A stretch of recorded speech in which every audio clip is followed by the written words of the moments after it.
Abra su Biblia ahí en el libro del Apocalipsis. Libro de Apocalipsis, hermanos.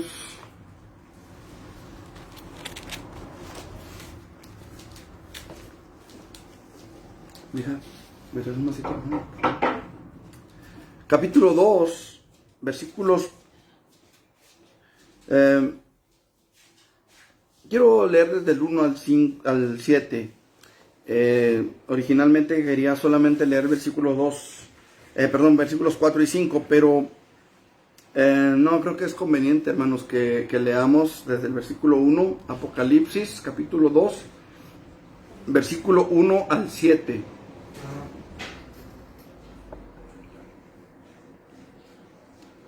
Gloria a Dios. Apocalipsis 2, del 1 al 7. Gracias.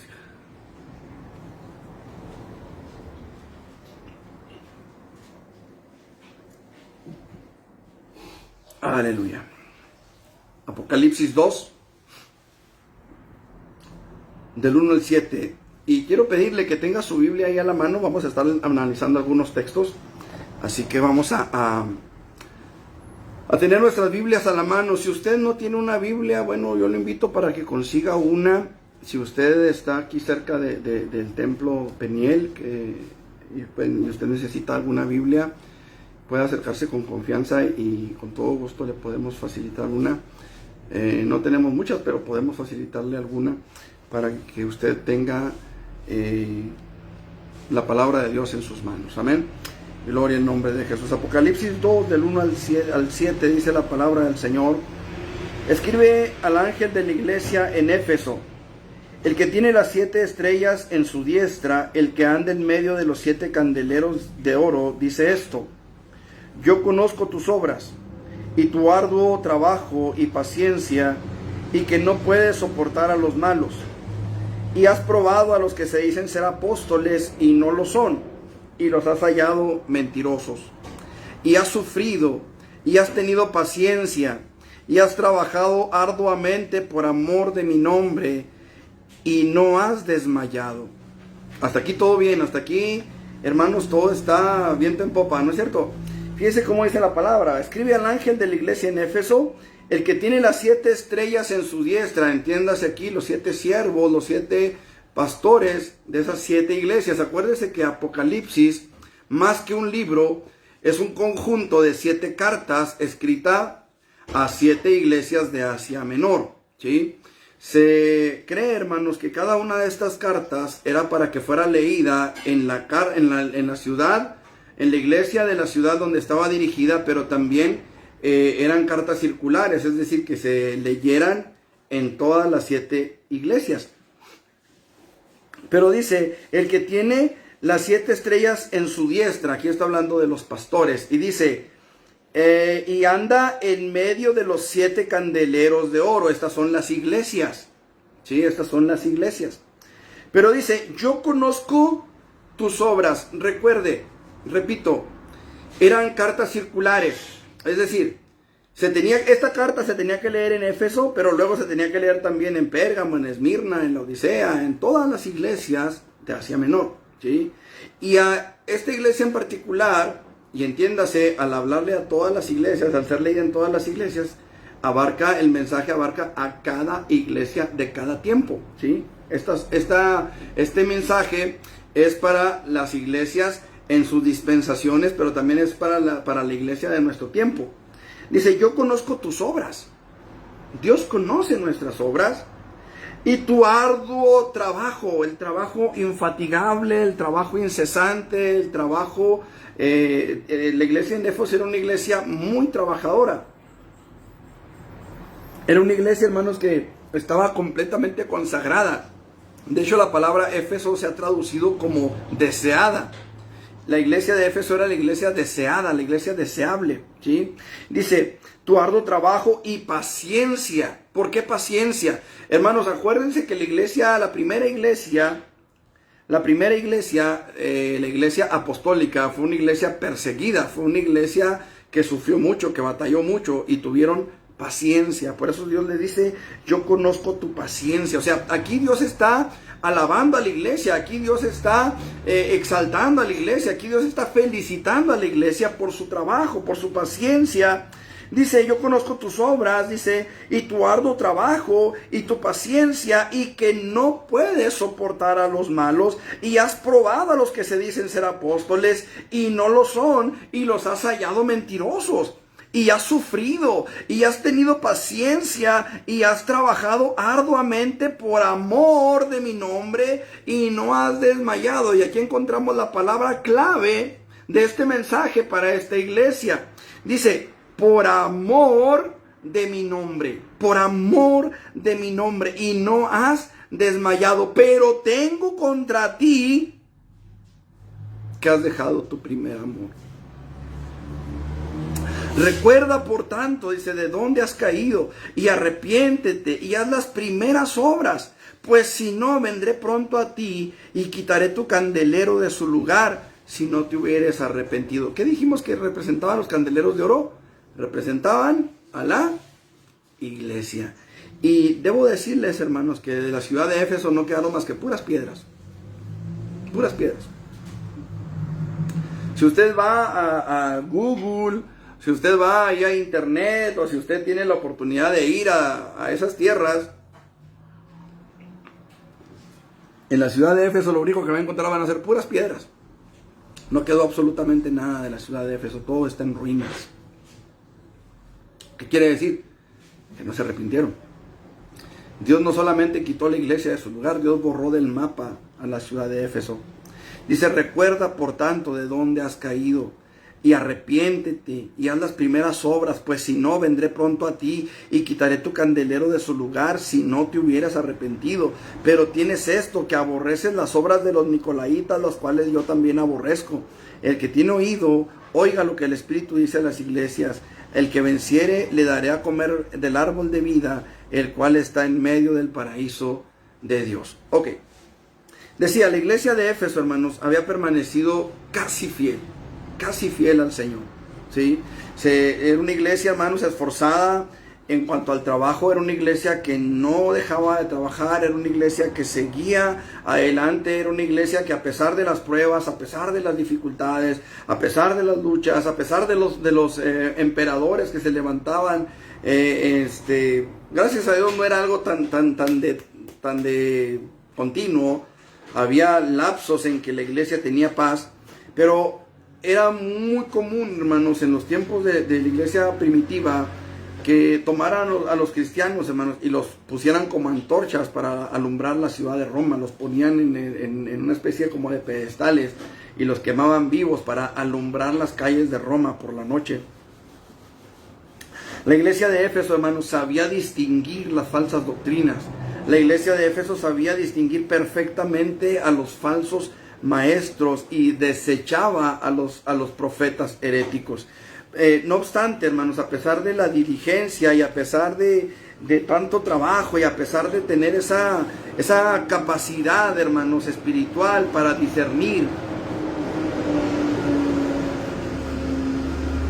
a pesar de eso, hermanos, ellos tenían un detalle. Dios les critica un detalle, y es que habían perdido, hermanos, su primer amor. Todo lo que hacían, ese arduo trabajo, esa paciencia, ese sufrimiento que ellos soportaron, escuche, era apariencia. Ya no era motivado por aquel sincero amor con el que ellos aceptaron el evangelio. Ya era motivado por otras razones. A pesar de que esta iglesia sabía identificar y rechazar a los falsos profetas, a pesar de que esta iglesia sabía trabajar duro, a pesar de que esta iglesia sabía sacrificarse por el Señor, a pesar de que esta iglesia, hermanos, podía reunirse y vámonos a evangelizar, a pesar de que esta iglesia podía reunirse y vamos a tener una velada de oración, a pesar de que esta iglesia podía reunirse y vamos a llevar una despensa al necesitado, a pesar de todo eso, hermanos, había algo que Dios estaba notando en esta iglesia, y lo que Dios estaba notando era que todo era una mera apariencia. Cierto que continuaban trabajando en la obra del Señor, sin embargo, el poder que movía a la iglesia para hacer todo aquello ya no era ese sincero amor que sentían por su maestro en el principio. Ella no era ese deseo de agradar a aquel que había pagado el precio por ellos en la cruz. Hay muchas razones, hermanos, que pueden motivar el trabajo en la iglesia. A veces el orgullo, a veces la vanidad, a veces el amor a los aplausos, a veces el simple deseo de quedar bien con el pastor o con algún hermano o con alguna hermana en la iglesia puede motivar el trabajo de la iglesia. A veces, hermanos, hay tantas cosas que pueden llegar a los ojos del hombre. Dice la palabra del Señor que, hermanos, la vanagloria de la vida, los deseos de los ojos, no provienen del Padre sino de Dios. Perdón, no provienen del Padre sino del mundo. Entonces, la vanagloria de la vida, los deseos de los ojos, el deseo de quedar bien, hermanos, no es razón válida para servir a Dios. Hay gente que lo hace, ¿sí? La palabra del Señor nos dice por allá en Mateo capítulo 7, no todo el que me diga, Señor, Señor, en tu nombre echamos fuera demonios, en tu nombre predicamos, en tu nombre enseñamos, en tu nombre hicimos esto, en tu nombre hicimos aquello. ¿Qué dijo el Señor? Nunca los conocí. ¿Por qué? Porque lo que los motivaba no era el sincero amor a Dios. Ahora, yo quiero hablarle, hermanos, de la pérdida del primer amor. ¿Cómo se manifiesta la pérdida del primer amor? ¿Cómo sé que todavía sigo enamorado de mi Señor? ¿Cómo sé que todavía sigo enamorado de Cristo? ¿Cómo sé que lo que estoy haciendo, lo estoy haciendo por los motivos correctos? Yo quiero que veamos esto, hermanos. La pérdida del primer amor es fatal para la vida espiritual del creyente. Por eso es necesario que el creyente esté alerta siempre ante cualquier síntoma de pérdida del primer amor, hermanos, para que volvamos a Él. Fíjese cómo dice el Señor: recuerda por tanto de dónde has caído y arrepiéntete. Es decir, todavía tenemos la oportunidad de despertar ese primer amor. Todavía tenemos la oportunidad de levantarnos, hermanos, y buscar la gracia y buscar la misericordia de Dios por amor de su nombre. Amén. Entonces, esto es lo importante, hermanos, que nosotros aprendamos a discernir cuáles son los síntomas para que podamos aplicar la medicina en el momento justo antes de que sea tarde, ¿sí? Y quiero que veamos, hermanos, la manera en que se refleja entonces el primer amor. Y el primer amor, hermanos, la pérdida del primer amor se refleja en primer lugar cuando el creyente deja de preocuparse por su comunión con Dios. Fíjese bien. Cuando el creyente comienza a desinteresarse en su comunión con Dios. Vamos a Ageo capítulo 1, versículo 2. Ageo capítulo 1, versículo 2. Espero que usted sea ágil con su Biblia, porque sí vamos a ver algunos textos. Ageo capítulo 1, versículo 2. Dice la palabra del Señor. Si no es tan ágil, apunte la cita o dele ahí un like al video para que luego lo pueda volver a ver y pueda analizar las citas bíblicas con cuidado, ¿eh? Ya después le puede poner pausa y cuanta cosa ahí a su video y puede usted analizar las citas bíblicas. Ageo 1:2 dice: así ha hablado Jehová de los ejércitos, diciendo, este pueblo dice, no ha llegado aún el tiempo de que la casa de Jehová sea reedificada. La gente, hermanos, la gente de Israel, el pueblo de Israel, dejó de preocuparse por el templo de Dios. Fíjese bien, estamos hablando, hermanos, de que la pérdida del primer amor se manifiesta en primer lugar cuando dejamos de preocuparnos por nuestra comunión con Dios, por nuestra relación con Él. Y aquí el texto nos está diciendo que el pueblo de Israel decía, no, todavía no es hora de arreglar el templo, es hora de arreglar nuestras casas. Fíjese bien, dice la palabra del Señor, Ageo 1:3. Entonces vino palabra de Jehová por medio del profeta Ageo diciendo, es tiempo para vosotros, dice, para vosotros de habitar en vuestras casas artesonadas, y esta casa está desierta. Es decir, la gente, hermanos, el pueblo de Israel había sido llevado cautivo por Nabucodonosor. Usted recuerda la historia. Primero vinieron los asirios, ¿sí? El rey de Asiria vino, invadió a Israel. Luego después llegaron los babilonios, llevaron cautivos a mucha gente a Babilonia. Pero 70 años después aproximadamente, Ciro, el rey persa, conquista Babilonia, hermanos.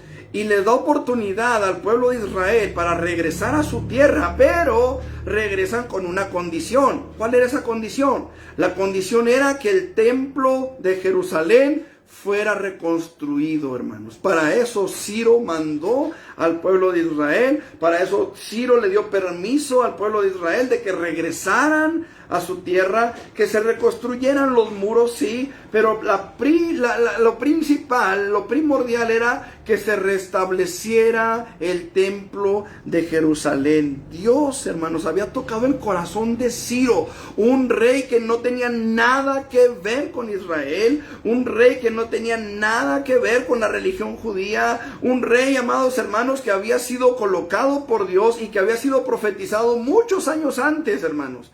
El profeta Isaías habla sobre Ciro, creo que son como 100 o 100 y cacho de años antes de que Ciro apareciera.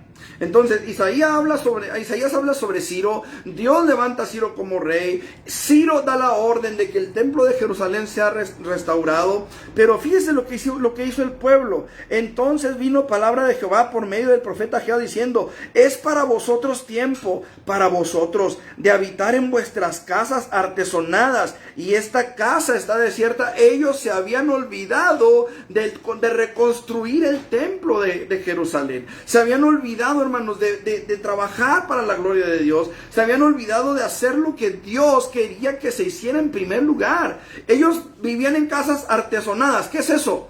Las habían arreglado, hermanos. Las habían hecho sus fachadas, ¿verdad? Les pusieron su piso, las pintaron, quizás le pusieron su closet bien bonito de caoba, no sé, le pusieron texturas a la pared, a lo mejor le pusieron papel, no sé. Habían arreglado sus casas, hermanos. Habían arreglado sus casas, tenían sus casas bien bonitas, tenían sus casas bien. Pero la casa de Dios estaba abandonada. Fíjense cómo dice: y esta casa está desierta. Oye, hermano, pero estamos hablando de comunión con Dios, no de trabajo en el templo. Para allá vamos. Fíjense lo que dice, hermanos. Segundo de Crónicas, capítulo 6, versículos 18 al 40. Está un poquito largo, reconozco eso, pero es necesario que lo veamos, hermano. Fíjese bien, del 18 al 40, no lo voy a leer todo, solamente voy a leer un solo versículo, hermanos, pero, o dos, pero quiero que usted vea, hermanos, lo que voy a leer. Versículo 18, segundo de Crónicas 6, 18. Dice: mas es verdad, oh Dios, que Dios habitará con el hombre en la tierra. He aquí, los cielos de los cielos no te pueden contener, cuanto menos esta casa, fíjese bien, esta casa que he edificado. Mas tú mirarás a la oración de tu siervo y a su ruego, oh Jehová Dios mío, para oír el clamor y la oración con que tu siervo ora delante de ti. Que tus ojos estén abiertos sobre esta casa, de día y de noche, sobre el lugar del cual dijiste: mi nombre estará allí. Que oigas la oración con que tu siervo ora en este lugar. Yo lo invito para que usted busque en este texto, segundo de Crónicas, capítulo 6, versículos 18 al 40, y va a encontrar, hermanos, 14 alusiones al templo de Jerusalén. 14. ¿Sabe usted cuál es el número perfecto? ¿Cuál es el número que se tiene como perfecto? El número 7, porque es el número que representa a Dios. Y 14 veces, hermanos, 14 es múltiplo de 7. 14 de 7 por 2, 14. Estamos hablando, hermanos, aquí de lo necesario que era el templo para la religión judía, hermanos. Era en el templo donde Dios se manifestaba al pueblo. Era en el templo donde Dios respondía a las oraciones. La palabra del Señor nos dice: si se humillare mi pueblo, sobre el cual mi nombre es invocado, y oraren y buscaren mi rostro, yo abriré las ventanas de los cielos y yo perdonaré su pecado, sanaré su tierra, yo oiré su oración. A la oración que se haga, ¿en dónde? En este lugar. Hermanos, el templo era más que un montón de piedras, hermanos. El templo era algo más importante que un simple montón de piedras. Era en el templo donde las ofrendas eran santificadas. Era en el templo, hermanos, donde el pueblo pagaba sus votos. Era en el templo, hermanos, donde Dios se manifestaba al pueblo. Cuando el pueblo descuida el templo, cuando el pueblo descuida el templo de Dios ahí en Jerusalén, no había otra manera, hermanos, de buscar a Dios. No había otra manera de tener comunión con Él. No había otra manera de tener relación con Dios más que a través de los rituales religiosos del Antiguo Testamento. No había otra forma. Y usted me dirá, oiga, hermano, pero ese es del Antiguo Testamento. Sí, pero hoy hay un nuevo templo. Hoy hay un templo nuevo el cual tenemos que cuidar y que tenemos que edificar. Y ese templo eres tú y ese templo soy yo. Y ese templo es donde Dios se va a manifestar a nuestra vida. Tenemos que buscar la comunión con Dios. Hermanos amados, cuando dejamos que el mundo nos absorba, cuando dejamos que el mundo nos llene, cuando salimos a trabajar todos los días. Salimos a trabajar, salimos a la calle, salimos quizá los jóvenes a la escuela, los niños a la escuela, los adultos a trabajar o a buscar trabajo quizá, pero andamos en la calle, andamos allá afuera, o a lo mejor quizá tú dirás, bueno, yo trabajo de noche, no hay problema. Bueno, a lo mejor estás en tu casa y en tu casa prendes la televisión y el mundo te bombardea con ideas, con ideologías. El mundo te bombardea con comerciales, con programas que van llenando tu vida de mundo. De mundo. Y a lo mejor tú dirás, no, pues yo tengo el cable y veo el canal de enlace. Bueno, sabemos que no todo lo que está en enlace está bien. Lo sabemos. O sea, no nos hagamos nosotros mismos. Tenemos que entender la realidad, hermanos. Tenemos que aprender a discernir cómo está mi vida espiritual delante de Dios, cómo estoy parado delante de Dios, cómo está mi caminar con Dios. Hermanos, qué interesante es esto. Mire, mucha gente va a las iglesias, va a las congregaciones, canta, no sé, a lo mejor hasta ejerce un ministerio, pero han descuidado su comunión con Dios. Me ha tocado escuchar personas, hermanos, testimonios de gente que van a la iglesia porque quieren que Dios los bendiga con un mejor trabajo, que van a la iglesia porque quieren que Dios les sane una enfermedad. ¿Es pecado eso? No, no es pecado. Por supuesto que no. El mismo Señor Jesucristo dijo que Él vino a dar vista a los ciegos. Entonces no es pecado que yo vaya a la iglesia a buscar un milagro de sanidad para mi cuerpo. No es pecado, hermanos, que yo vaya a la iglesia y le diga al Señor, Señor, yo quiero que me des una mujer para mi compañera. No es pecado eso. La Biblia dice que Dios trajo al hombre a la mujer. ¿No es cierto? Dios hizo una mujer y la trajo al hombre. Así que no es pecado que yo venga a la iglesia y le diga, Señor, pues dame una compañera o dame un compañero en el caso de las damas. No es pecado.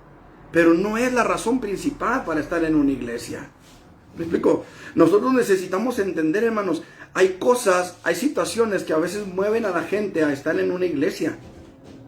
Pero es importantísimo que nosotros entendamos qué es lo que yo estoy buscando en la iglesia. ¿A qué vengo a la casa de Dios? ¿A qué vengo a la iglesia? ¿A qué voy? ¿Para qué me levanto temprano los domingos para estar en la escuela dominical? ¿Para qué me levanto temprano para llegar al culto? ¿Para qué me levanto? ¿Para qué me esfuerzo en ir el viernes al templo? ¿Qué busco al estar en la iglesia? ¿Qué busco? Que la gente me vea que voy al templo, que la gente diga, es que él es hermano, él es cristiano, él es aleluyo. ¿Qué es lo que yo busco cuando voy a la iglesia? ¿Qué es lo que yo pretendo al estar allí? ¿Qué es lo que me mueve a hacer algo para Dios? Hay personas, hermanos, que ejercen ministerios muy bonitos. Como la alabanza, por ejemplo, es un ministerio hermoso. Como la oración por los enfermos, es algo hermoso cuando tú vas y oras por alguien y es sanado por la gracia de Dios, que operó a través de ti. Es hermoso eso. ¿Sí me explico? Pero Pablo dijo, si yo hablase lenguas angelicales, si yo repartiera todos mis bienes, los vendiera y los repartiera a los pobres, si yo, no sé, diera mi vida por algo, por alguien, pero no tengo amor, de nada me sirve. Y fíjense que usa la palabra amor. Entonces, Qué importante es, hermanos, que nosotros entendamos, el templo de Jerusalén tenía un significado espiritual para la nación. No era simple y sencillamente de que, pues voy al templo, ahí vengo. No, hermanos, había algo espiritual en el templo de Jerusalén. 14 veces en el texto que tenemos en 2 de Crónicas 18 al 40, 14 veces, hermanos, se hace alusión al templo o, haciendo alusión a él, dice, este lugar. Se hace alusión a la casa que Salomón había edificado para que Jehová pusiera su nombre allí, en la casa de Jehová. Entonces, llegan los babilonios, se llevan al pueblo de Israel en cautiverio, regresan por la gracia de Dios, pero se les olvida quién los había llevado de regreso a la tierra de su herencia, hermanos. Espero estarme haciendo entender. Es importante, hermanos. Es importante que haya pan en nuestra mesa. Sí, es importante. Es importante que tengamos para pagar los recibos del agua, de la luz, del teléfono. Sí, es importante. Es importante que a lo mejor que tengas un carro porque vives en el sur de la ciudad y tu trabajo está hasta el norte. Sí, es importante. Muchas veces hemos dicho, el carro ya no es un lujo, es una necesidad. Y a veces cualquier carcachita que nos mueva para allá y para acá, hermanos, ya con eso la hicimos. Conozco a un maestro albañil que él tiene una troquita viejita. Y él le dice, dice que esa troquita es su Dubalín. Dice, mi Dubalín yo no la cambio por nada, dice. Y es una troquita viejita, pero él es un maestro albañil que siempre la trae cargada de tablas, de láminas, de herramientas, y él va y viene, va y viene. Ya no es un lujo, es una necesidad, ¿sí? Es una necesidad. Que una persona deje un vicio es algo importante, por supuesto que es importante. Que una persona pueda tener un matrimonio sano es importante. Que la familia esté sana es importante, sana física y espiritualmente, moralmente, anímicamente, es importante. Pero más importante que todo ello es tu comunión con Dios. Es nuestra comunión con Dios. Entonces, cuando nosotros vamos a la iglesia, como por ahí vi un testimonio de una mujer, como muchos de ustedes saben, yo trabajo en una motocicleta, trabajo en una empresa que le damos servicio a varias agencias automotrices, recolectándoles el aceite usado. Y a veces en lo que me atienden, me siento ahí en la salita de espera en las agencias, y hay una agencia en específico en el periférico de la juventud que tiene una televisión en el área de espera. Y regularmente, yo no sé por qué, pero regularmente hay dos agencias. La otra está en Ortiz Mena, enfrente de un banco, que también voy muy seguido. Y no sé por qué razón, pero siempre tienen la televisión prendida en el canal donde salen los adivinos y los astrolocos y los... Bueno, ya me entienden. Todos los brujitos de aquí de la ciudad aparecen en ese canal. Yo no sé por qué. Pero regularmente llego, hermano, y ahí están. También los de Pare de Sufrir están en ese mismo canal. Curiosamente, ¿verdad? Todos los brujitos y los de Pare de Sufrir. Bueno. Sale el programa ese de Pare de Sufrir, hermanos, y hay testimonios. Y sale una señora, esto ya hace algún tiempo, por supuesto, lo he comentado muchísimas veces porque esto ya hace mucho tiempo. Pero sale esta señora diciendo que va a la iglesia porque quería un carro 0 kilómetros y ya traía su carro 0 kilómetros porque fue a esa iglesia. Y después que le preguntaban, y luego, no, pues ahora voy a por un departamento en Cancún, decía ella. Entonces, ahí vemos, hermanos, cómo la gente, como mucho creyente, entre comillas, bueno, son creyentes, ¿verdad? Sabrá dicen que creen, pero creen. Pero van, hermanos, a esos lugares solamente por las cosas materiales. Y no se han dado cuenta que las cosas materiales aquí se van a quedar. El día que esa mujer perezca en esta tierra, el día que esa mujer sea arrebatada a la eternidad, porque todos seremos arrebatados a la eternidad, para bien o para mal. El día que esa mujer sea arrebatada a la eternidad no se va a llevar el carro. El día que esa mujer se vaya a la eternidad no se va a llevar el departamento en Cancún. Me estoy explicando, ninguna cosa corruptible va a entrar al reino de los cielos. Ninguna cosa de este mundo, de esta tierra, hermanos, va a entrar al infierno tampoco. Nada te vas a llevar. Dice la palabra del Señor, nada trajimos a este mundo y sin duda nada nos vamos a llevar. Entonces, es importante que tengas un carro, sí, a lo mejor sí es importante, a lo mejor es necesario para ti, pero no es lo principal. Lo principal siempre será nuestra comunión con Dios. Lo principal siempre será nuestra relación con el que todo lo puede, con el que nos puede sostener. Dice el Señor Jesucristo, les voy a enseñar a quién deben de temer. No teman al que puede matar el cuerpo y después no puede hacer nada. Teman a aquel que puede matar el cuerpo y después de eso puede echar sus almas en el infierno. A ese ténganle miedo, a ese ténganle temor. Y hermanos, hablando del infierno, pues más bien habría que tenerle cierto pánico a la ira de Dios. Dice la palabra, horrenda cosa es caer en manos del Dios vivo. Horrenda cosa es caer en manos del Dios vivo. Es importantísimo, hermanos, que nosotros entendamos esto. La pérdida del primer amor, entonces, hermanos, se manifiesta en primer lugar, hermanos, cuando descuidamos nuestra comunión con Dios, cuando descuidamos nuestra relación con Él, hermanos. Cuando se cita un culto, hermanos, y no llegas. Cuando se cita, hermanos, a evangelizar y no estás. Cuando se cita, hermano, a evangelizar y estás, pero estás con tu mente en la novela, en la Rosa de Guadalupe, en los frijoles que dejaste en la estufa. Cuando se cita un culto y en lugar de estar alabando a Dios, estás criticando al de la alabanza. Cuando se cita un culto y en lugar de estar recibiendo palabra, estás criticando el mensaje. Cuando se cita un culto, amados hermanos, y llegamos enojados, fastidiados de que es día de culto y no tengo otra cosa que hacer y tengo que estar en el culto a fuerzas. Hermanos amados, le hemos hecho muchos desdenes a Dios. Tristemente, hermanos. Y es necesario que lo digamos. ¿Cuántas veces, hermanos, hemos menospreciado la mesa del Señor por un triste partido de fútbol? Por un triste partido de béisbol. ¿Cuántas veces hemos dicho, no, hoy voy a jugar, o hoy va a jugar el equipo del que soy fan? Yo también tengo mi equipo favorito de fútbol americano, por ejemplo, los Vaqueros de Dallas. También soy fan toche de los Vaqueros. También soy fan. Pero créame, hermano, si hoy en la mañana no veo que en las noticias que ganaron los Vaqueros, ni cuenta me doy. También me gusta el fútbol americano.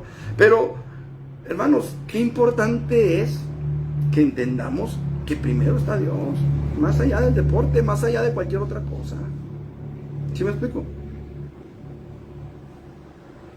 En segundo lugar, hermanos, la pérdida del primer amor se refleja también cuando dejamos de creer y de guardar su palabra. Santiago 1:22.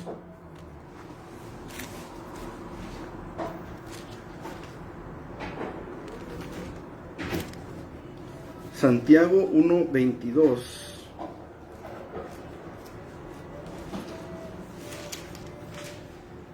Dice la palabra del Señor de la siguiente manera: pero sed hacedores de la palabra y no tan solamente oidores, engañándoos a vosotros mismos. Engañándoos, dice, a vosotros mismos. La pérdida del primer amor se refleja entonces, hermanos, cuando dejamos de creer y guardar la palabra del Señor. Santiago nos invita a ser hacedores, hermanos, no solamente oidores. El mismo Señor Jesucristo, hermanos, nos dice en su palabra nos dice en su palabra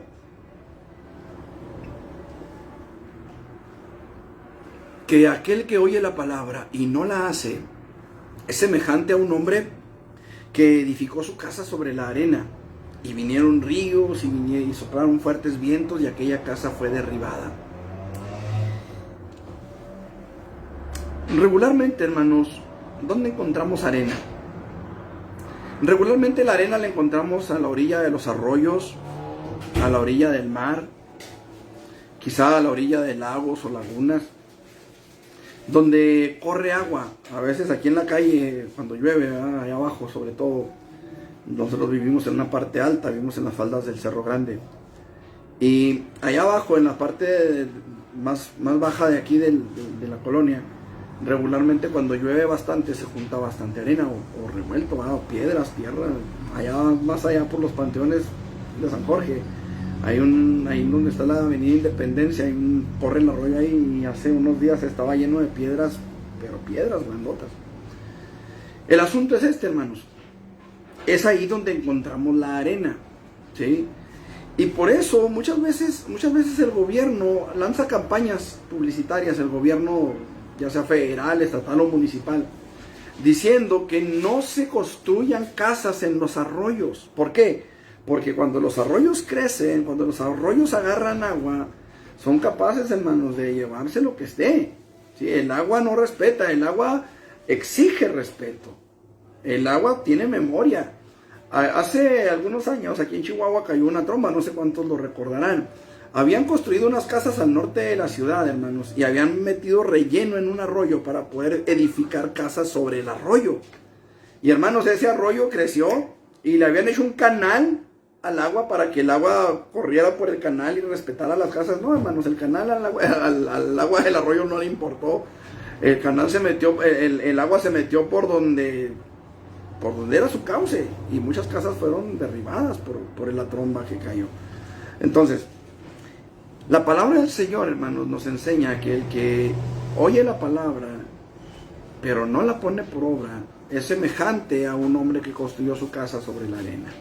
Regularmente, hermanos, para construir una casa se hace un zanjeo, es decir, se zanjea el terreno, se hacen zanjas, y luego se busca lo sólido, lo firme del suelo, la roca si es posible, y sobre la roca, sobre lo sólido, sobre lo firme, entonces se hace el fundamento, el cimiento que va a sostener la casa, y ese cimiento está fundamentado sobre la roca para que la casa no tenga después problemas de asentamiento. Yo no sé si a usted le ha tocado que entra de repente a una casa y en las esquinas de la casa empieza usted a ver cuarteaduras en las esquinas de la casa. Nosotros aquí en la casa, que es la casa de usted, en mi recámara tenemos por ahí unas marcas de unas grietas, en la cocina también.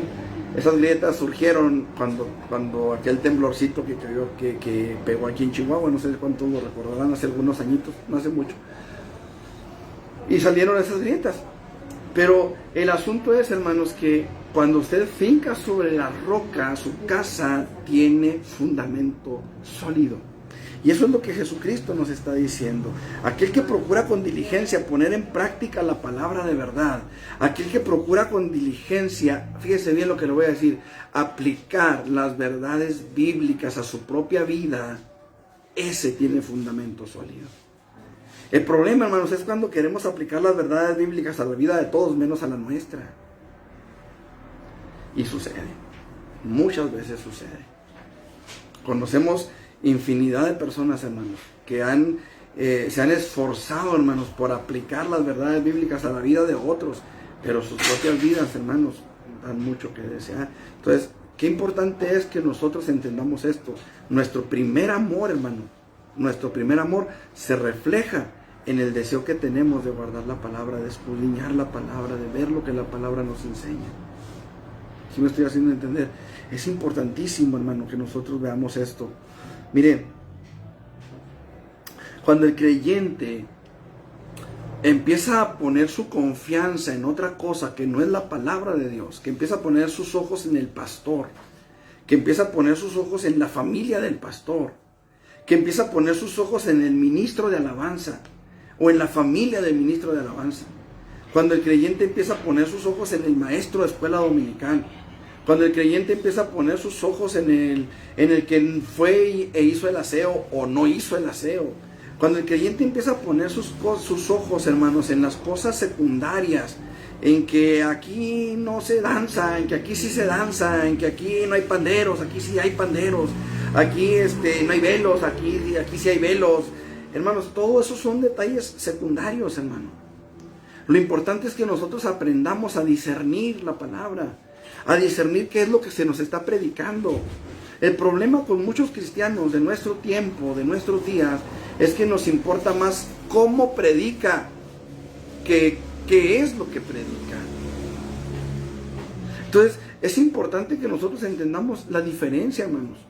Hay gente que mis respetos, predica, híjole, hermoso. Y mensajes profundos, mensajes verdaderamente basados en la palabra. Pero hay otros, hermanos, que se vuelven puros chistes. Yo tengo que ser franco, a mí de repente se me sale una que otra tontería cuando esté predicando, y me refiero a tontería no que esté predicando herejías, sino que de repente se me suelta algún chascarrillo y se me va el chascarrillo entre la predicación. Sí, incluso muchas veces les he dicho a mis hermanos en la congregación, qué bueno que se rían, pero también mediten lo que estamos hablando, ¿verdad? También hay que aprender de lo que estamos hablando, no nada más es jajaja y jejeje. Pero hay predicadores, hermanos, que se la llevan a puro chiste y chiste y chiste y chiste y chiste, y anécdota y anécdota y anécdota, y de palabra de Dios no hay nada. ¿Sí me explico? Pero qué bonito predica. Pero qué padre enseña. Y tenemos infinidad de ese tipo de predicadores en internet. Y tenemos infinidad de ese tipo de predicadores en vivo, en las iglesias, en presenciales.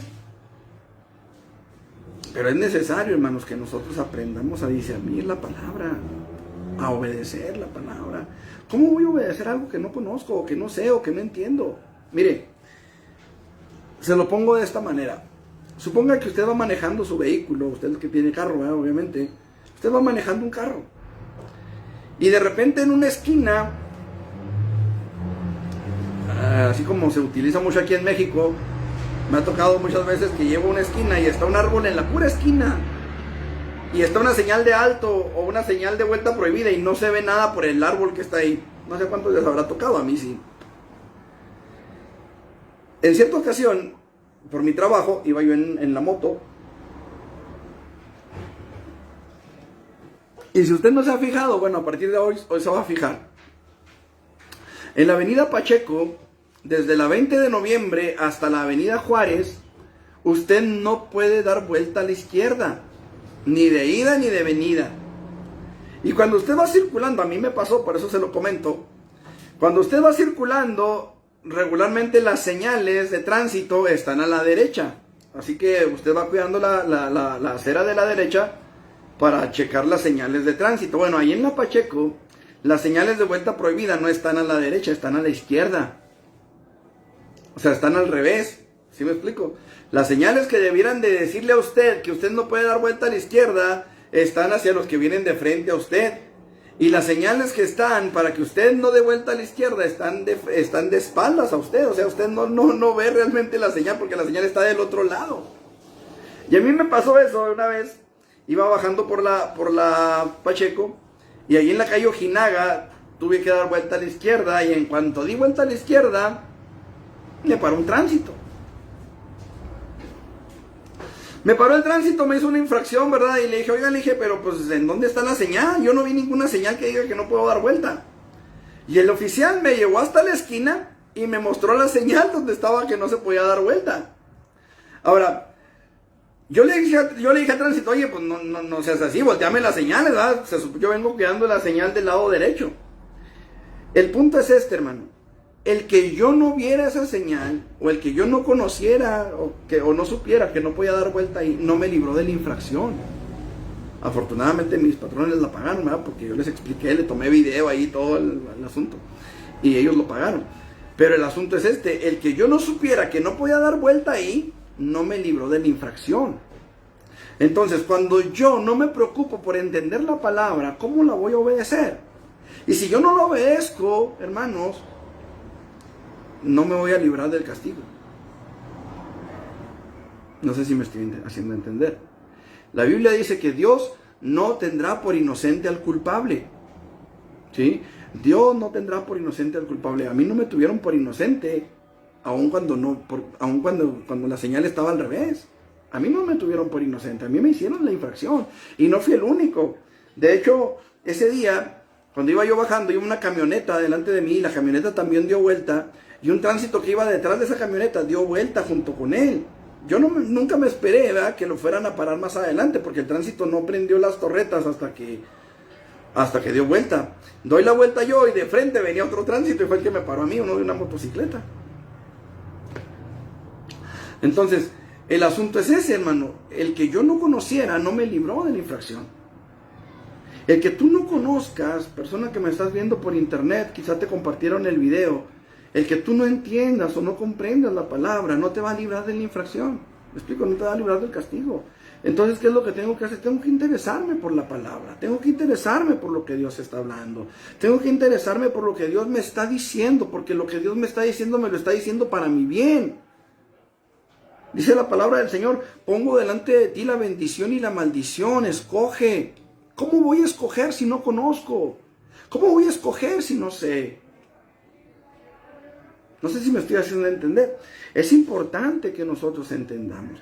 Pero cuando a mí no me interesa este libro, cuando a mí no me interesa saber qué es lo que dice, cuando a mí no me interesa comprenderlo, entonces estoy mostrando una falta de amor por Dios.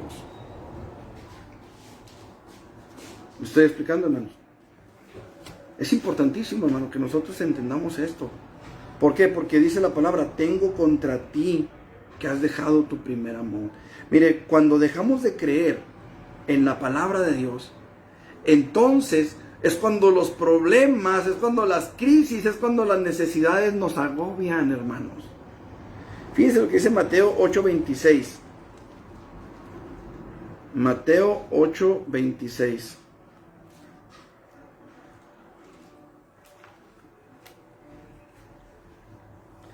Él les dijo, ¿por qué teméis, hombres de poca fe? Entonces, levantándose, reprendió a los vientos y al mar, y se hizo grande bonanza. Usted conoce la historia. Jesús estaba sanando gente, estaba sanando personas a la orilla del mar, pero dice la palabra de Dios, hermanos, que la gente venía sobre él, o sea, lo estaban apretujando, era demasiada la carga de trabajo que Jesús tenía, y les dice a los discípulos que se suban al barco, y desde el barco, o desde un barco que estaba ahí, Jesús le predicó a la multitud, y luego le dice a los discípulos, pasemos al otro lado. Y empiezan a navegar hacia el otro lado. Y dice la palabra de Dios, hermanos, que iba Jesús en la barca, pero que iban otras barcas también. Y Jesús iba dormido sobre un cabezal en la popa del barco. O sea, en la parte de atrás del barco. Y de repente, hermanos, ahí en el mar de Galilea, hermanos, está rodeado por montañas. Entonces, haga de cuenta como aquí en Chihuahua. Estamos rodeados por montañas. Entonces, cuando el viento entra, hermanos, entra... haga de cuenta que aquí en Chihuahua lo que sucede es que el viento hace una especie de embudo. El viento bota o rebota en los montes que están alrededor, hermanos. Y si usted se ha fijado, para los que son de aquí de Chihuahua, ahí en el hotel Palacio del Sol, donde está Soriana Niños Héroes, donde estaba antes García, en esa esquina, hermanos, es donde el viento sopla más fuerte siempre. Tómenlo en cuenta, verá, algún día que pase por ahí caminando se dará cuenta cuando esté, sobre todo cuando esté haciendo viento, se va a dar cuenta que en esa parte donde esté el estacionamiento del hotel es donde más fuerte se siente el viento. ¿Por qué? Porque se hace una especie de embudo, ¿sí? Bueno, el mar de Galilea, haga de cuenta, es algo parecido, ¿sí? Entonces, cuando está el viento tranquilo, pues el oleaje está tranquilo, normal. Pero cuando empieza a soplar el viento, hermanos, se levantan olas que pueden llegar a medir hasta 4 metros de altura. 4 metros de altura, hermanos, es más o menos el doble de alto de lo que mide el piso de la casa de usted hasta el techo. En las casas normales de nuestro tiempo son 2 metros, 2 metros y medio, lo que alcanza a medir la pared, más o menos, es lo que le dan de altura. Entonces, imagínense, más o menos dos veces el tamaño de esa pared. Y esas olas, hermanos, pues golpean, ¿verdad? El agua golpea la barca. Y dice la Biblia, hermanos, que los discípulos pensaron que se iban a hundir. Miren lo que dice la palabra del Señor. Y entrando él en la barca, a sus discípulos le siguieron. Y he aquí que se levantó en el mar una tempestad tan grande que las olas cubrían la barca. Pero él dormía. ¿Sí? Ahora, vinieron sus discípulos y le despertaron diciendo, Señor, sálvanos que perecemos. Yo quiero que usted note una cosa. ¿Jesús iba con ellos en el barco, sí o no? Sí. Jesús iba con ellos. Jesús estaba ahí. Pero él dormía. Ahora, ¿le ha tocado a usted dormir en medio de un escándalo, en medio de un barullo de gente? Es difícil. A lo mejor sí, el sueño lo cansa y termina por dormirse. Así es el sueño, así es el cuerpo humano, hermanos. Jesús, esto es una prueba, hermanos, de la humanidad de Jesús. Él iba dormido, estaba bien dormido y ni las olas lo despertaban, ni el griterío de los apóstoles, porque yo me imagino que ellos iban levantando la voz tratando de mantener la barca a flote. Pero al ver las grandes olas, hermanos, ellos empezaron a atemorizarse y fueron y levantaron a Jesús. Maestro, maestro, que perecemos.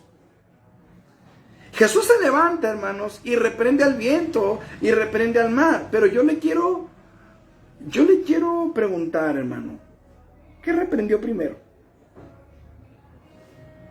¿Qué reprendió primero? Fíjese lo que dice el texto. Versículo 26. Y él les dijo: ¿por qué teméis, hombres de poca fe? Entonces levantándose reprendió a los vientos y al mar, y se hizo grande bonanza. ¿Qué reprendió primero? A los discípulos. A los discípulos. Jesús se levanta, hermanos, y con esa autoridad que él tenía y que él tiene, lo primero que reprende es a los discípulos. ¿Por qué tienen miedo, hombres de poca fe? ¿Por qué tienen miedo, hermanos? Porque la palabra de Dios estaba apenas empezando a hacer la obra en ellos, hermanos. Apenas ellos estaban empezando a recibir, apenas estaban empezando a ver, apenas estaban empezando a tener comunión con el Rey de Reyes y Señor de Señores. Todavía no le conocían a profundidad, hermano. Y cuando nosotros no conocemos la palabra, cuando nosotros no hemos entendido que el Señor ha prometido estar con nosotros todos los días hasta el fin del mundo, cuando dejamos de creer en esa palabra, entonces los problemas del mundo nos agobian, entonces los problemas del mundo nos hunden. ¿Se acuerda de Pedrito? Dice la palabra del Señor, hermanos, que en otra ocasión, en ese mismo mar, los discípulos iban navegando, pero esa vez Jesús no iba con ellos. Entonces, dice la palabra del Señor que se soltó una tempestad de viento, exactamente igual que como les estaba platicando ahorita. Se levanta la tempestad de viento, las grandes olas golpeaban la barca, y de repente ven a un hombre que viene caminando sobre el mar. Y empiezan a gritar: ¡un fantasma, un fantasma! Entonces Juan reconoce a Jesús y dice: es el Maestro. Entonces Pedro dice: Señor, si eres tú, manda que yo vaya a ti sobre las aguas. Y Jesús le dice: ven. Y Pedro empieza a caminar, hermanos, y ahí va caminando sobre las aguas. Oye, ¿cómo se sentiría Pedrito? No sé, primero bajó un pie, a ver, tanteando el agua de los camotes. Primero baja un pie y luego el otro, y ve que sí se sostiene, y allá va caminando, ¿va? Como a lo mejor como bebé, ¿va? Cuando empiezan a caminar, a lo mejor como un niño de la congregación que me tocó verlo cuando daba sus primeros pasitos, caminado como Robocop. A lo mejor así va Pedro, no sé. Y llega donde está Jesús, hermanos. Yo creo, hermanos, que Pedro llegó hasta Jesús. ¿Sabe por qué creo que llegó hasta Jesús? Porque cuando iba caminando hacia él, sus ojos estaban en él. Los ojos de Pedro estaban en Jesús, porque, hermanos, era de noche. Él no podía voltear para cualquier parte porque no iba a ver nada. Simple y sencillamente estaba oscuro, ¿sí? Pero cuando va caminando hacia Jesús, cuando tú vas caminando hacia Jesús, tus ojos están en Jesús. Pero dice la palabra del Señor, hermanos, que Pedro caminó sobre las aguas, pero de repente, dice, al ver las olas y el fuerte viento, comenzó a hundirse. ¿En qué momento Pedro ve las olas y el fuerte viento? Cuando ya no tenía sus ojos en Jesús. Yo pienso, hermano, y permítame un poquito de locura si usted quiere, pero permítame verlo de esta manera. Yo creo, y digo yo creo, la Biblia no lo dice así, pero yo creo que Pedro ya venía caminando con Jesús cuando comenzó a hundirse, hermanos. ¿Y sabe por qué lo creo, hermano? Porque Pedro empieza a hundirse y Jesús le dice, Pedro le dice: Señor, sálvame que perezco. Y dice la palabra del Señor que al instante Jesús asió de él. Jesús asió de él y lo sacó a flote. Y le dice: hombre de poca fe, ¿por qué dudaste? Pero al instante, hermanos, la Biblia no dice que Jesús corrió hacia él. La Biblia no dice que el Señor Jesús se tiró el brinco, el clavado, no. La Biblia dice que al instante Jesús lo tomó. O sea, estaba cerca de él. Yo pienso que Jesús y Pedro ya venían caminando juntos. ¿Por qué lo creo, hermano? ¿Cuánto tiempo tienes tú caminando al lado de Jesús? Y todavía a veces nos hundimos. Y todavía a veces el mundo nos jala, y todavía a veces los problemas nos agobian, y todavía a veces las crisis, a veces las dificultades, a veces las situaciones complicadas de la vida, hermanos, a veces todavía tratan de y a veces nos hunden. Qué importante es entonces que podamos nosotros seguir creyendo en la palabra, hermanos. Una muestra, hermanos, un ejemplo o un reflejo de la pérdida del primer amor en el creyente es cuando el creyente deja de creerle a su Señor. Es cuando el creyente deja de pensar o de confiar que Dios tiene la solución, que Dios está allí.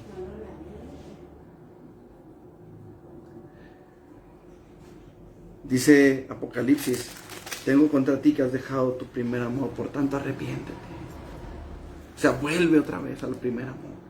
Vuelve otra vez a creer, vuelve otra vez a confiar. Jesús iba con ellos, hermanos. Y note lo que Jesús les dice: ¿por qué dudaron, hombres de poca fe? ¿Por qué tienen miedo, hombres de poca fe? Él estaba ahí, hermanos. Y mientras Él esté en tu barca, confía, tu barca no se va a hundir. Y si se hunde, Él es capaz de llevarte caminando sobre las aguas. Cuando pases por las aguas, no te negarán. Cuando pases por las aguas no te vas a ahogar, y si por los ríos, no te negarán. Porque yo, Jehová, el Santo de Israel, soy tu Salvador. A Egipto he dado por tu rescate, a Etiopía y a Seba por ti, porque a mis ojos fuiste de gran estima, fuiste honorable y yo te amé. Daré pues hombres por ti y naciones por tu vida.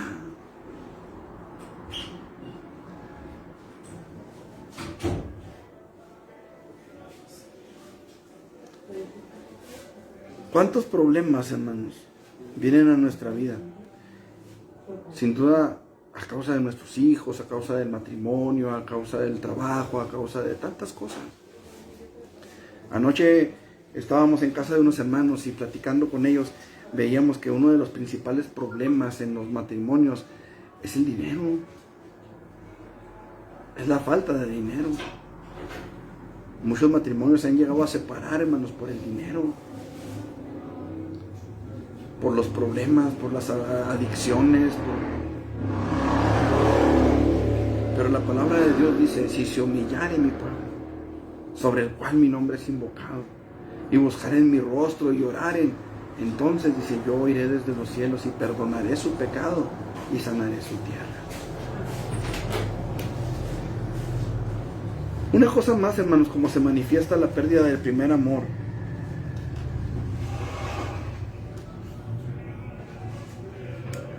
Es cuando el cristiano se deja envolver por las atracciones del mundo. Y esto, hermanos, es muy común, muy común.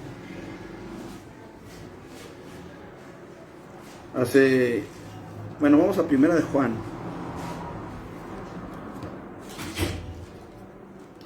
Primera de Juan,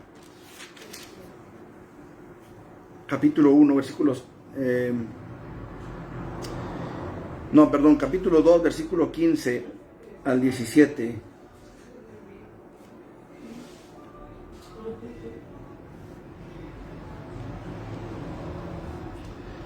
Dice: han dejado el camino recto y se han extraviado siguiendo el camino de Balaam, hijo de Beor, el cual amó el premio de la maldad y fue reprendido por su iniquidad. Pues una muda bestia de carga, hablando con voz de hombre, refrenó la locura. Estoy en Primera de Pedro. Es Primera de Juan, capítulo 2, versículo 15. Dice la palabra del Señor: no améis el mundo, ni las cosas que están en el mundo. Si alguno ama al mundo, el amor del Padre no está en él. Porque todo lo que hay en el mundo, los deseos de la carne, los deseos de los ojos y la vanagloria de la vida, no proviene del Padre, sino del mundo. Y el mundo pasa y sus deseos, pero el que hace la voluntad de Dios permanece para siempre. Entonces, a causa de nuestras propias concupiscencias, hermanos, el mundo ejerce atracción especial sobre cada uno de nosotros en particular. O sea, vamos a Santiago 1:13.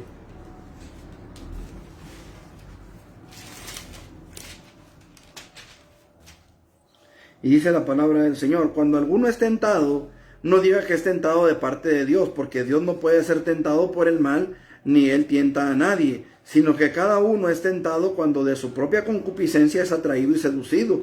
Entonces la concupiscencia, después que ha concebido, da a luz el pecado, y el pecado, siendo consumado, da a luz la muerte. Ok, entonces cada uno de nosotros, hermanos, ha recibido un trato diferente de parte de Dios, no en cuanto a su amor o misericordia, sino en cuanto a la manera en la que fuimos rescatados por Dios.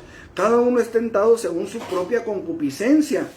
Es decir, si a mí, por ejemplo, me ofrecen un cigarro de droga, de marihuana o algo así, pues olvídese, no me va a hacer nada.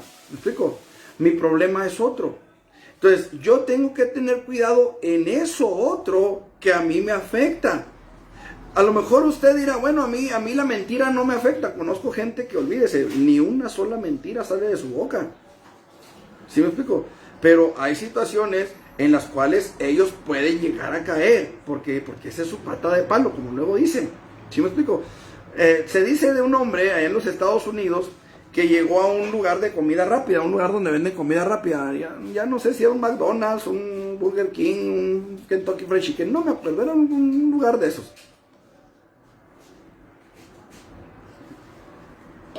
Vamos a suponer que era un Kentucky Fried Chicken.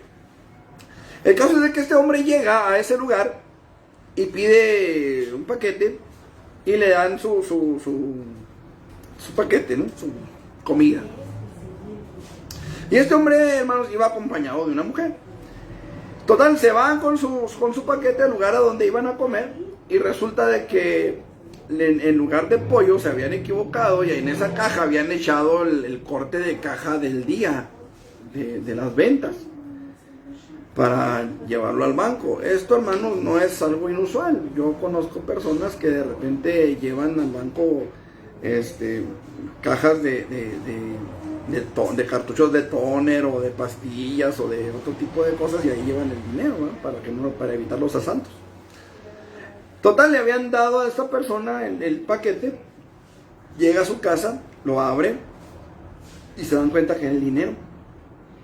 Y este hombre se regresa, gorro, hermanos, al lugar donde le habían vendido eso. Y obviamente, oiga, no, pues vengo a regresar esto, mire, yo compré pollo y en lugar del pollo pues me echaron esto, y pues esto no es mío, yo vengo a regresarlo.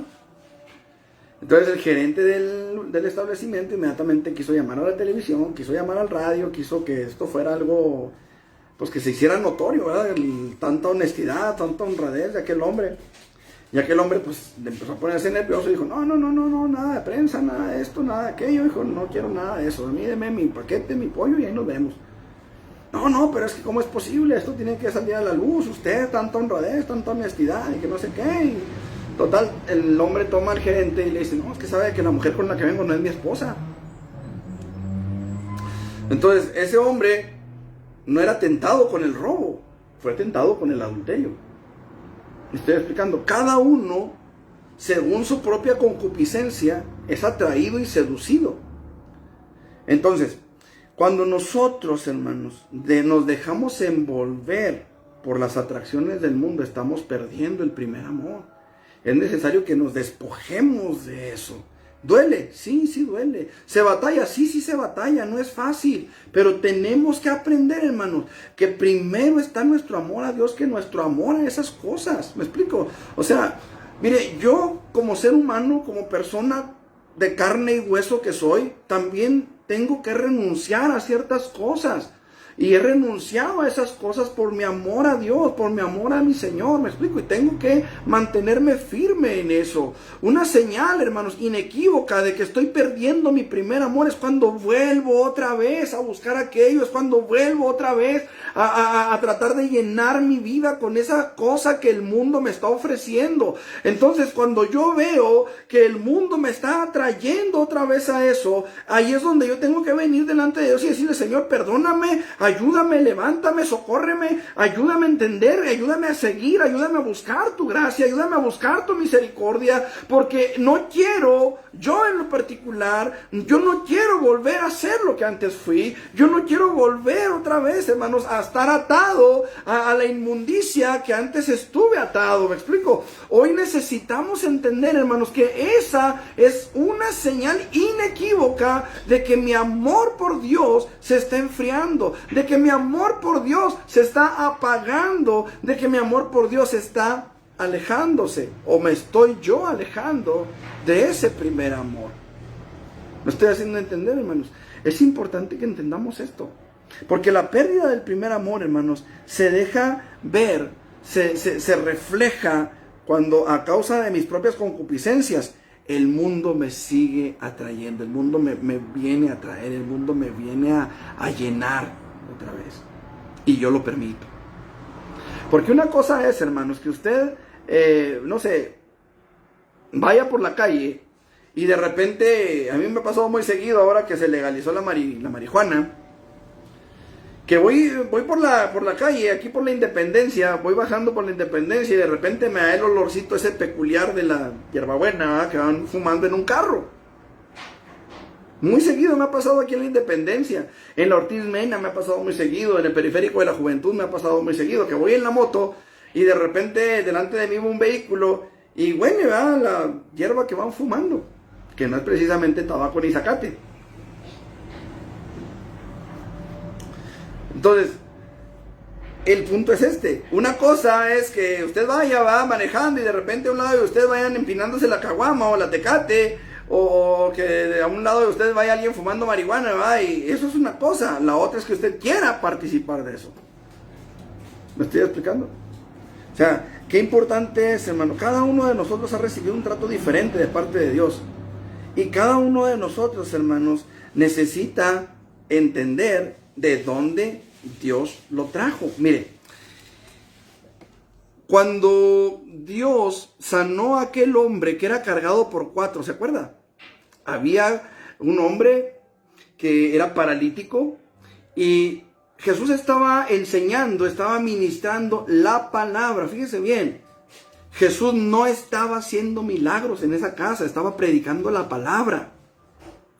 Y de repente empieza a caer tierrita del techo, donde aquellos 4 habían subido a un paralítico con todo y camilla, con todo y el lecho, lo subieron al techo, hicieron un agujero y por ese agujero lo bajaron a los pies de Jesús. Ahora, lo bajaron a los pies de Jesús. ¿Dónde hicieron el agujero? En la cabeza de Jesús. ¿Dónde estaba cayendo la tierra? En la cabeza de Jesús. Pero cuando Jesús ve la fe de ellos, le dice al paralítico: hijo, tus pecados te son perdonados. Y la gente empezó a murmurar, ¿verdad? ¿Quién puede perdonar pecados sino solamente Dios y el cura? Pero Jesús les dice, para que sepan que el Hijo del Hombre, cuando dice el Hijo del Hombre se refiere a Él. Si se estuviera refiriendo a los curas, hubiera dicho los hijos de los hombres, pero no dijo los hijos de los hombres, dijo el Hijo del Hombre. Es decir, Él se estaba refiriendo a sí mismo.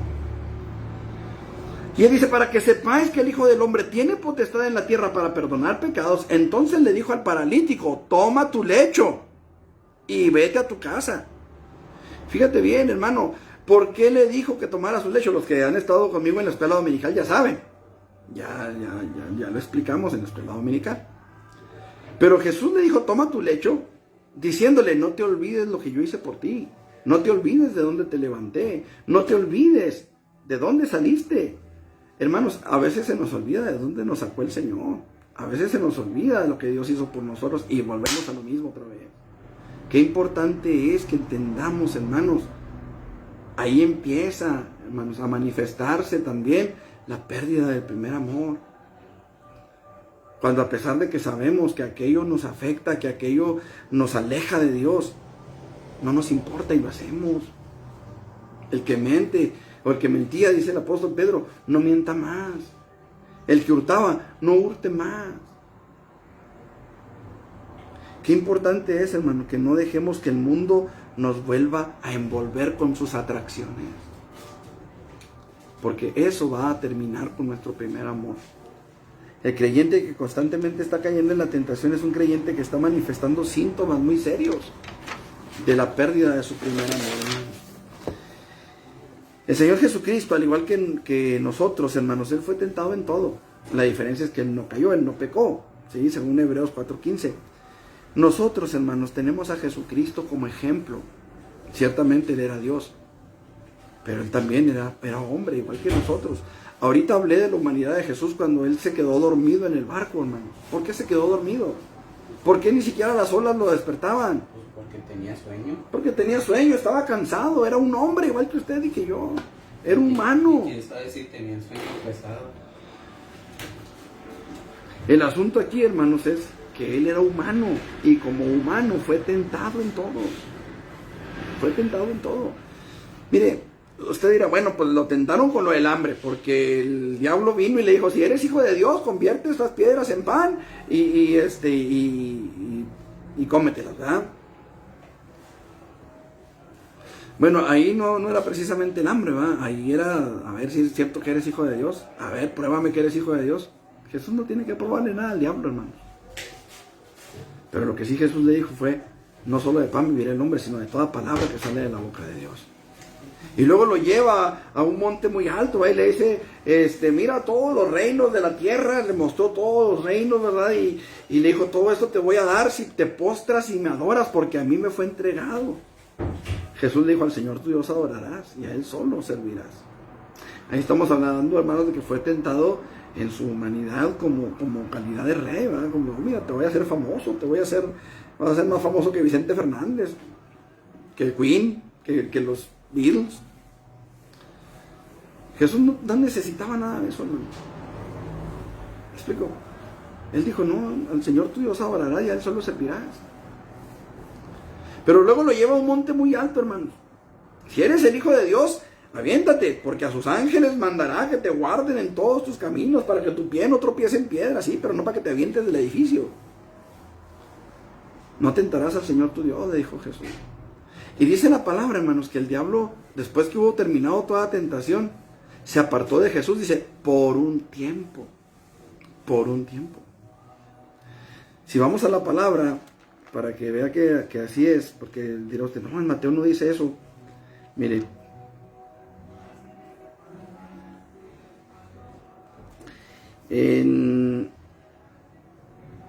déjeme ver, buscar la cita.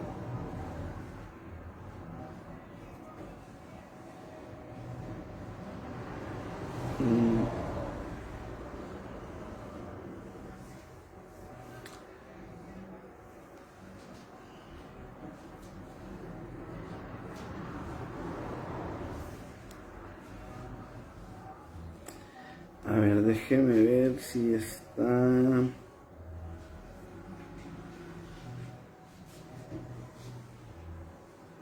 A ver si es en Marcos.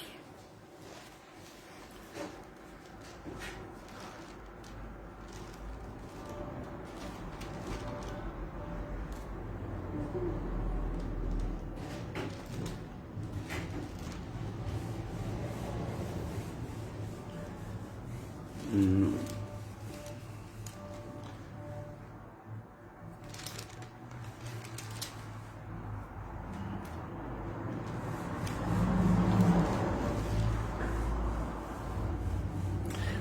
Lucas capítulo 4, versículo 13. Dice, y cuando el diablo hubo acabado toda tentación, se apartó de él, dice, por un tiempo. Por un tiempo, o sea, no se apartó definitivamente de él, hermano. Por eso dice la palabra que Jesús fue tentado en todo conforme a nuestra semejanza, pero sin pecar. ¿Sí me explico? O sea, ahí en Mateo nosotros podemos ver al menos 3 diferentes tentaciones, pero solo fueron 3. Pero Lucas nos hace ver que el diablo se apartó de él solo por un tiempo, hermanos. O sea, el diablo siguió intentando. Así como va a seguir intentando contigo. Y así como va a seguir intentando conmigo. Pero el Señor Jesucristo, hermanos, nos amó de tal manera que dio su vida por nosotros para que, aun cuando el enemigo venga, hermanos, a tentarnos nuevamente, nosotros tengamos a quien acudir. ¿A quién venir? Jesús declaró a sus discípulos la necesidad de ir a la cruz para cumplir su obra. La redención de Jesús no hubiera sido completa si Él no hubiera ido a la cruz del Calvario, hermano. La redención del hombre, mejor dicho, por medio de Jesús, no hubiera sido completa si Jesús no va a la cruz del Calvario. Él fue tentado a no ir. Él dijo en el Getsemaní, Él le dijo al Padre, Padre, si es posible que pase de mí esta copa sin que yo la beba. ¿A qué se estaba refiriendo Jesús, hermanos? Él se estaba refiriendo a ese tiempo en el que Él iba a estar solo en la cruz. Cuando Él dijo, Padre, Eloí, Eloí, ¿por qué me has desamparado? Le dijo, Elí, Elí, lama sabactani. Dios mío, ¿por qué me has desamparado? A eso se refería Jesús. Pero si Él no va a ese momento, si Él no pasa, si Él no atraviesa ese momento, si Él no prueba esa copa, hermanos, su redención y la mía no hubiera sido posible. Él se entregó por nosotros. Ahora, la humanidad de Jesucristo se vio tentada también, hermanos, porque cuando Jesús oraba en el huerto, Él decía, Señor, yo no quiero estar sin ti. O sea, si es posible que pase de mí esta copa. El asunto es este, hermano. Él fue tentado y Él puede socorrer a los que son tentados. Él puede socorrerte a ti si estás siendo tentado en este momento. Tú puedes venir a Él y ser librado de la tentación. ¿Me explico? Es importante que nosotros entendamos esto. Miren, este domingo en el templo yo prediqué que el Señor Jesucristo sí permite que seamos probados más allá de nuestras fuerzas, lo dice el apóstol Pablo en 1 Corintios 2:8, si mal no recuerdo.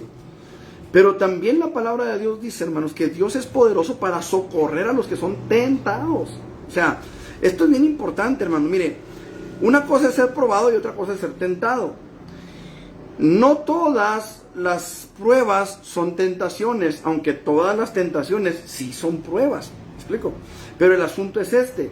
Cuando nosotros somos tentados, podemos venir a la presencia del Señor, podemos venir a Él, dice la palabra, no dejará ser tentados más de lo que podáis resistir. Y esto es cierto, el Señor da la salida junto con la tentación. Él no tienta a nadie, Él está allí para fortalecernos, para socorrernos, para que no caigamos en esa tentación. Como nos dice el Padre nuestro, no nos dejes caer en tentación, mas líbranos del mal.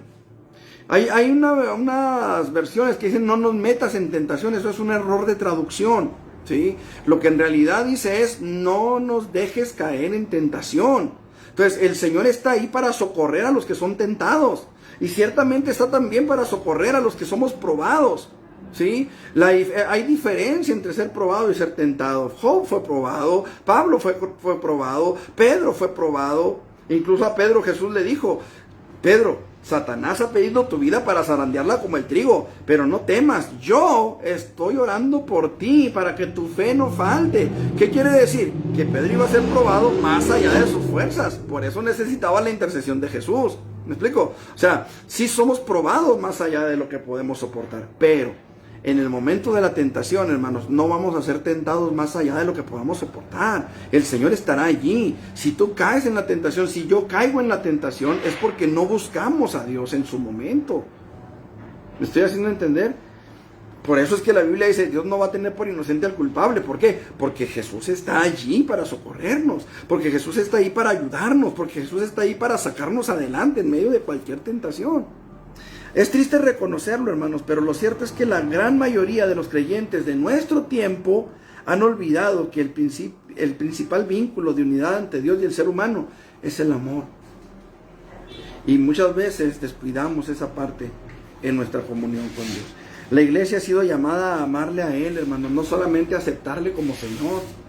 Fíjese que el primer mandamiento dice, amarás al Señor tu Dios, amarás al Señor tu Dios. Ese es el primer mandamiento. Qué hermoso es cuando el creyente puede manifestar delante de Dios y sin tapujos ante los hombres su amor por Dios. El amor que ha profesado, que Dios ha puesto en su corazón para con Dios mismo. No pretendo enjuiciar a nadie, hermano, ni darme golpes de pureza, ni levantarme el cuello como si yo fuera el super santo o el super cristiano. Todos somos pasados por pruebas y en algún momento todos podemos llegar a sufrir la tentación. Y todos vamos en el mismo barco, todos podemos tropezar y caer. Pero el punto aquí es este, hermano, es tiempo de levantar nuestros ojos. Dice el salmista dice, como los ojos del siervo están en la mano de su Señor, o miran a la mano de su Señor, como los ojos de la sierva miran a la mano de su señora, así nosotros estamos esperando en ti. Entonces, qué importante es, hermano, que nosotros esperemos en Dios, que confiemos en Él, que creamos a su palabra, que le sirvamos por amor a Él, no por amor al aplauso, no por amor al que, ay, qué bonito predica, no por amor al que, ay, qué bonito enseña, no por amor al ay, qué buen hermano es, qué buena hermana es. Que si vamos a hacer algo para Dios, lo hagamos por amor a Él, hermanos. Que Dios no tenga que decirnos, has perdido tu primer amor. Hemos visto al menos 3 cosas, hermanos, que nos muestran cuando el amor del cristiano se ha apartado, cuando el amor del cristiano se ha apagado. Hemos visto al menos 3 manifestaciones, hermanos, de la pérdida del primer amor. Y yo te invito en esta tarde, en esta noche, yo te invito, si tú, después de hacer un sincero examen de tu corazón, te das cuenta que has dejado que el mundo te llene, te envuelva, si has dejado de creer en la palabra, si has dejado de buscar la palabra, o si has dejado que otros intereses te muevan a servir a Dios. Entonces este es el tiempo, este es el momento que Dios te da para estar a cuentas, para decirle, Señor, perdóname, límpiame, lávame, ayúdame a hacer las cosas correctamente. Este es el tiempo que Dios te da. Dios envió a Isaías delante de Ezequías con un mensaje: arregla tu casa, porque tus días están contados. Hoy yo quiero invitarte a que arreglemos nuestras casas, cada quien la suya, porque nuestros días están contados. Cristo viene, Maranata, estemos listos, estemos apercibidos, porque en el momento menos pensado nos vamos, hermano. ¿Quieres orar conmigo ahí donde estás? Cierra tus ojos. Cierra tus ojos y dile al Señor, Señor, aquí estamos. Venimos delante de tu presencia, Señor, reconociendo nuestra gran necesidad de tu Espíritu en nuestras vidas. Venimos delante de tu presencia, Señor, reconociendo que necesitamos que tú nos des la fuerza para seguir adelante. Señor, si nuestro amor se ha enfriado, si nuestro amor por ti, Señor, se ha disminuido, Señor, perdónanos. Ayúdanos a amarte más. Ayúdanos, Señor, para que nuestro amor por ti no cambie. Ayúdanos, Señor, para que nuestro amor por ti se fortalezca, Padre, en tu palabra, en la búsqueda de tu presencia, en la oración, en la asistencia a los cultos, en el servicio a ti, Señor. Padre, en el nombre de Jesús, yo quiero pedirte por cada miembro de Peniel, Señor, por cada persona que ha escuchado esta palabra, Señor, y por aquellos que más adelante quizá la escucharán, Señor, a través de YouTube, a través de Facebook, Señor. Yo te pido que tú te glorifiques en cada corazón, Señor, y que esta palabra que tú has hablado, Señor, sea de edificación a nuestras vidas, Padre, y que podamos grabarla en nuestro corazón para que podamos ser hacedores, no solamente predicadores, no solamente oidores de ella, sino hacedores de ella, Señor, en el nombre todopoderoso de Cristo Jesús. Muchas gracias por tu misericordia, Señor, porque hasta aquí no has dejado de hablarnos, no has dejado de tocar nuestro corazón, Señor, con tu palabra. Gracias te damos, Señor, en el nombre de Jesús. Amén. Amén. Dios le bendiga, hermano Chuy, Dios lo bendiga. Qué bueno que se pudo conectar. Un saludo para usted y para su familia también. Dios me lo guarde y me lo bendiga. Hermanos, a todos los que se conectaron, Dios les bendiga. A todos los que quizás estarán viendo este video más adelante, Dios les bendiga igualmente. Y nuevamente les hacemos la invitación, hermanos, si usted no tiene dónde congregarse, estamos en la 7ª y San Jerónimo, en la colonia de Desarrollo Urbano. Con todo gusto usted va a ser bien recibido. Le esperamos próximo domingo a las 11 de la mañana y a las 12 del día nuestro culto dominical. También le esperamos el día de pasado mañana, viernes, hermanos, pasado mañana a las 7 de la tarde en el templo para la oración de los viernes. Los miércoles, hermanos, vamos a seguir transmitiendo por este medio. Espero que los hermanos todos puedan, no sé, tener acceso a estas predicaciones. Próximamente, con el favor de Dios, vamos a estar predicando en Urbi, para que también los hermanos de Urbi puedan estar pendientes ahí de las reuniones. Vamos a ponernos bien de acuerdo con el lugar para poder tener nuestras predicaciones allá los miércoles. Entonces, esperamos en el Señor que todo sea para gloria de su nombre y para bendición de nuestras vidas. Amén. Dios me los bendiga, mis hermanos. Nos vemos con el favor de Dios pasado mañana viernes. Y pues queda ahí la invitación. Amén. San Jerónimo, número 700, Colonia de Desarrollo Urbano, esquina con Séptima. En Dios haremos proezas, mis hermanos, y Él hollará a nuestros enemigos. Dios los bendiga.